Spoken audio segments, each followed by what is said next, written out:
성경 감탄 썰 드디어 첫 썰을 풉니다. 구 성경 감탄 묵상에서 성경을 비하인드로 풀어내는 성경 감탄 썰 채널로 새롭게 리뉴얼했습니다. 딱딱한 설교나 묵상 대신 30대 썰러의 유쾌한 입담으로 남녀노소 누구나 쉽게 성경 속 조선 역사보다 더 흥미진진한 팩트를 발굴하는 감탄 썰 채널입니다. 종교를 넘어 고대사 이야기를 찾는 모든 분들도 환영합니다. 우리 모두 성경 속 숨겨진 진실로 들어가 볼까요? 오늘은 성경에서 제일 유명하고 제일 짠내나는 남자 이야기로 시작합니다. 바로 삼손입니다. 솔직히 나도 어릴 때 삼손 얘기 들으면서 와, 힘이 진짜 세다.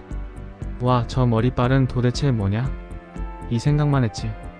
그런데 말이야, 삼손의 인생을 30대 남자의 시선으로 뜯어보잖아?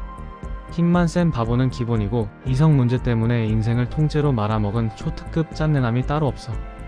오늘 우리 삼손이 왜 자꾸 헛발질만 했는지, 데릴라가 진짜 배신한 이유가 뭔지 성경이 알려주지 않은 뒤내기까지 시원하게 썰 풀어보자고. 오늘 영상 끝까지 보면 삼손이 사실은 우리가 생각한 것보다 훨씬 복잡하고 인간적인 인물이었다는 걸 알게 될 거야. 블레셋 평야가 내려다 보이는 산지의 변경에 소라라는 작은 마을이 있었어. 이곳에 단지파에 속한 마노아의 가족이 살고 있었는데 그들은 보편적인 배도 중에서도 여호와께 충성한 몇 안 되는 가정 중에 하나였지. 아이가 없던 마노아의 아내에게 여호와의 사자가 나타나 그가 아들을 낳을 것이며 그를 통하여 하나님께서 이스라엘을 구원하시기 시작하시리라는 기별을 전했던 거야. 이것과 관련해서 그 사자는 그 여자에게 어떻게 처신할 것과 또 그 아이를 어떻게 기를 것에 대하여 특급 지시를 주었어. 그건 포도주와 독주를 마시지 말고 부정한 것을 먹지 말라는 것이었으며 추가하여 아이의 머리를 깎지 말라는 것이었는데 이유는 그 아이가 날 때부터 나실인으로서 하나님께 바쳐지게 될 것이기 때문이었던 거야. 그 여인은 남편을 찾아가 천사가 나타난 사실에 대하여 말하고 아울러 전해준 기별을 이야기했어. 그때는 이스라엘 백성들이 하나님 버리고 맨날 까불다가 옆 나라 블레셋한테 오지게 시달리던 시절이야. 30대 직장인으로 치면 헬게이트 오픈 상태였다고. 이때 블레셋의 압제는 무려 40년 동안 이어졌어. 이스라엘은 희망이 없었지. 그때 아이가 없던 마노아의 아내에게 천사가 나타나서 이 아이를 낳을 거라고 예언했던 거야. 그런데 그냥 아이가 아니라 이스라엘을 구원할 나실인으로 키우라는 거야. 여기서 팩트 체크 하나. 나실인? 이게 뭐냐면 하나님께 바쳐진 사람이라 머리에 삭도를 대면 안 되고 포도주나 독주를 마시면 안 되며 부정한 시체도 만지면 안 되는 3가지 금기 사항이 있었어. 일종의 성경적 금테클이었던 거지. 당시 나실인은 기간을 정하고 헌신하는 게 일반적이었는데 삼손은 태어날 때부터 평생 나실인이었어. 이건 정말 특별한 소명이었지. 그런데 이 나실인의 규례가 삼손의 성격 형성에 어떤 영향을 줬을까? 생각해봐. 포도주를 마시지 말라? 그 당시 포도주는 물 대용이나 다름없었거든. 시체를 만지지 말라? 사사 지도자라면 전쟁터에 나가야 하는데? 삼손은 주변의 모든 유혹과 관습으로부터 스스로를 격리해야 했어. 어쩌면 이 강력한 통제가 나중에 강력한 반항심으로 터져나온 건 아닐까 하고 심리학적으로 해석해 볼 수도 있겠지. 그러나 천사가 금지한 것에는 부정한 것이 모두 포함되어 있었어. 정하고 부정한 식품을 구별하는 것은 단순히 의식적인 것에 불과하거나 독단적인 규정이 아닌 거야. 그건 유대 백성들을 특출하게 만들어 왔던 경이로운 생명력의 비결이었으며 이 비결은 이러한 구별을 엄수하는 데서 찾을 수 있었던 거야.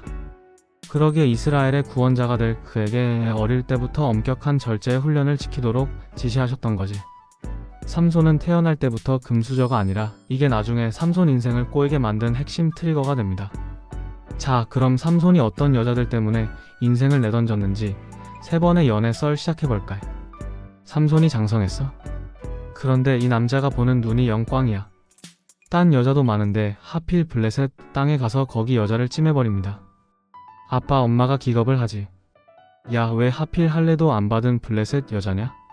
우리 민족 중엔 여자가 없냐? 삼손이 뭐랬게? 아, 그 여자가 내 눈에 좋아 보여요. 이 대사는 정말 시대를 초월한 내 멋대로 연애의 정석이었어.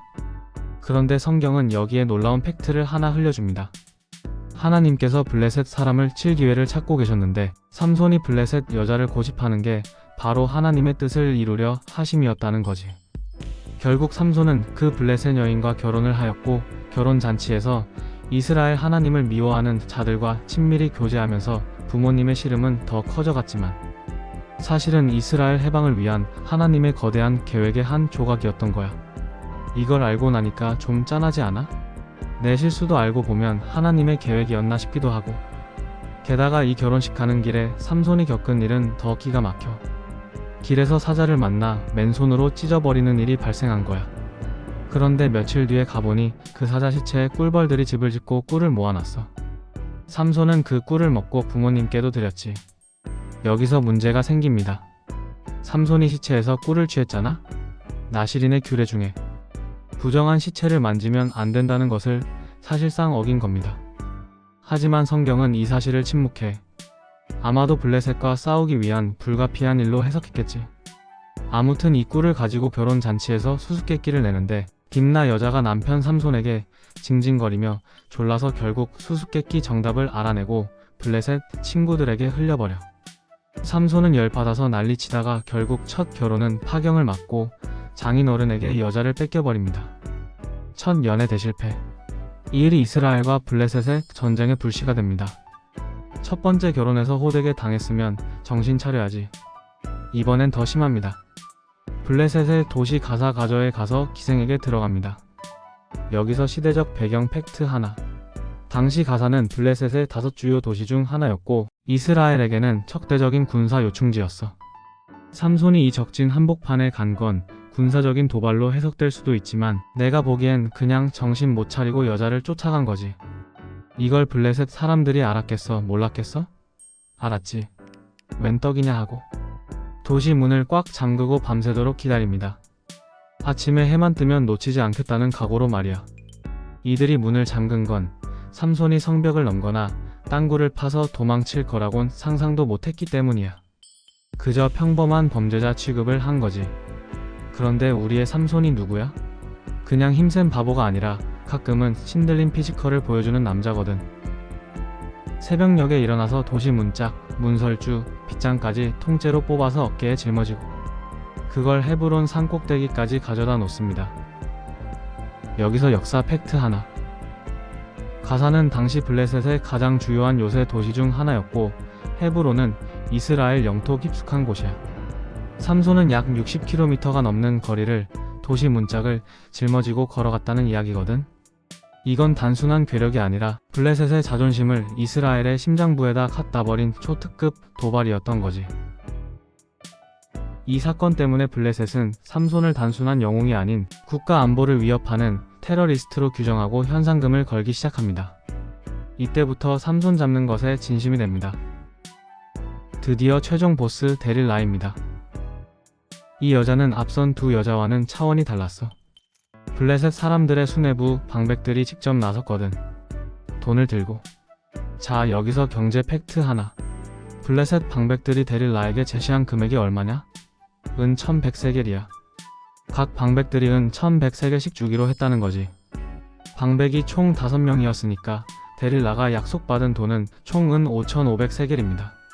성경학자들 추측에 따르면 당시 이 정도 금액은 노예 300명을 살 수 있거나 중소도시 하나를 살 수 있는 엄청난 거금이었다고.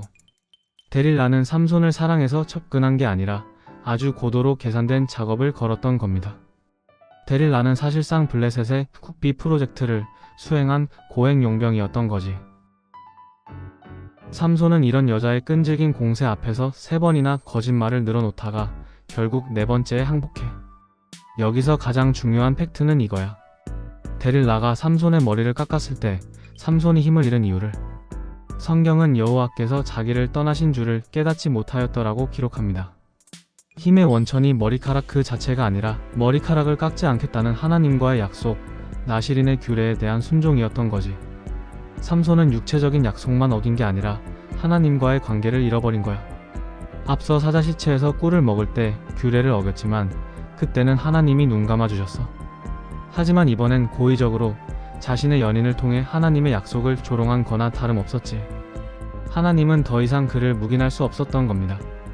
하나님께서는 오랫동안 참으셨으나 삼손이 그의 비밀을 누설할 만큼 죄악의 세력에 자신을 굴복하였을 때의 여호와께서는 그를 떠나셨던 거야. 그의 긴 머리에 효능이 있었던 것이 아니었으며 그것은 다만 하나님께 대한 그의 충성의 증거일 뿐이었던 것입니다. 이게 우리한테 주는 진짜 짠내나는 메시지입니다. 결국 삼손은 눈이 뽑히고 맷돌을 돌리는 신세가 됩니다. 블레셋 사람들은 이스라엘의 영웅을 자신들의 다곤 신에게 바치는 제물처럼 취급했어. 얼마나 비참했을까? 그런데 성경은 삼손의 마지막을 감탄으로 마무리합니다. 블레셋의 신당에서 삼손은 마지막으로 하나님께 간절히 기도해. 그리고 살아있을 때보다 죽을 때 더 많은 원수를 죽였거든. 이 마지막 기도를 통해 삼손은 다시 하나님과의 관계를 회복한 거야. 이건 삼손의 삶이 완벽하지는 않았지만 결국 하나님이 쓰신 구원자였다는 메시지를 우리에게 던져줍니다. 우리의 인생도 매번 실수와 헛발질의 연속일 수 있어. 하지만 삼손처럼 마지막 순간에라도 나시린의 룰 대신 나를 만드신 분을 기억한다면 그 삶은 결국 의미를 찾을 수 있을 거야. 또 삼손 이야기를 통해 가장 중요한 교훈을 건져 올린다면 그것은 인간의 참 위대함은 그가 감정을 지배한 힘으로 측정되는 것이지 그를 지배하는 감정의 힘으로 측정되는 것은 아니라는 것이야. 우리도 삼손처럼 인간의 유일한 안전한 방벽이 되시는 하나님을 의지하지 않고 악의 조수에 휩쓸려 버림으로 고의로 자신들을 유혹의 세력하에 두면 우리도 넘어질 것이라는 것을 잊지 말아야 해. 자, 오늘 준비한 삼손의 엄청난 삶은 여기까지. 조선 역사보다 더 흥미진진한 성경의 비하인드 썰풀이 어땠어? 다음 주에는 인류 역사상 스케일이 가장 거대했던 사건, 노아의 홍수를 다뤄볼 거야. 혹시 이런 궁금증 가져본 적 없을까요? 3층짜리 나무배로 전 세계를 덮은 대홍수를 버텨낸다는 것이 공학적으로 가능했을까? 방주의 스펙에는 어떤 비밀이 숨어 있었을까? 전 세계 수많은 동물들을 과연 어떻게, 몇 마리씩, 어떤 방식으로 태우고 관리했을까? 그 거대한 물류의 논쟁점은? 노아 가족 8명이 1년 넘게 겪었을 방주 안의 생존 기록. 다음 주 성경 감탄설은 성경에 기록된 노아 홍수의 스케일과 공학적 미스터리, 그리고 그 속에 숨겨진 팩트들을 유쾌하고 시원하게 파헤쳐 드립니다. 다음 주 금요일 저녁 8시에 만나요. 구독과 알람 설정 잊지 마세요. 기대해도 좋습니다. 감사합니다.